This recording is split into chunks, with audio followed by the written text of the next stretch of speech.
بسم اللہ الرحمن الرحیم۔ السلام علیکم۔ احساس۔ فلسطین کے ایک اسکول میں استانی نے بچوں سے ٹیسٹ میں پہلی پوزیشن حاصل کرنے والوں کو انعام کا وعدہ کیا کہ جو بھی فرسٹ آیا اس کو نئے جوتے ملیں گے۔ ٹیسٹ ہوا، سب نے یکساں نمبرات حاصل کیے۔ اب ایک جوڑا سب کو دینا ناممکن تھا، اس لیے استانی نے کہا کہ چلیں قرعہ اندازی کرتے ہیں، جس کا بھی نام نکل آیا اس کو یہ نئے جوتے دیں گے۔ اور قرعہ اندازی کے لیے سب کو کاغذ پر اپنا نام لکھنے اور ڈبے میں ڈالنے کا کہا گیا۔ استانی نے ڈبے میں موجود کاغذ کے ٹکڑوں کو مکس کیا تاکہ کسی کی حق تلفی نہ ہو جائے، اور پھر سب کے سامنے ایک اٹھایا۔ جو ہی کھلا تو اس پر لکھا تھا وفا عبدالکریم۔ سب نے تالیاں بجائیں۔ وہ اشک بار آنکھوں سے اٹھی اور اپنا انعام وصول کیا، کیونکہ وہ پھٹے پرانے کپڑوں اور جوتے سے تنگ آ گئی تھی۔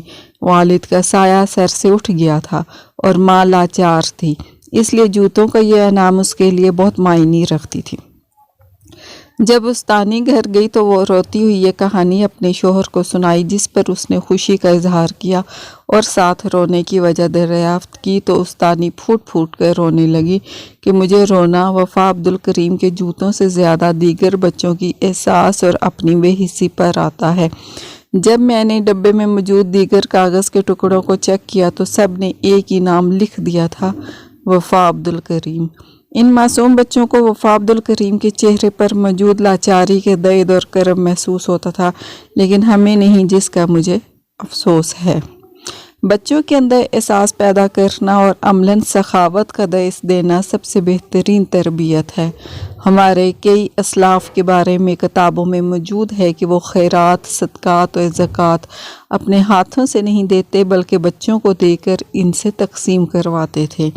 جب پوچھا گیا تو یہی وجہ بتائی کہ اس سے بچوں کے اندر بچپن سے ہی انفاق کی صفت اور غریبوں اور لاچاروں کا احساس پیدا ہوتا ہے۔ اوکے، ٹیک کیئر آل، اللہ حافظ۔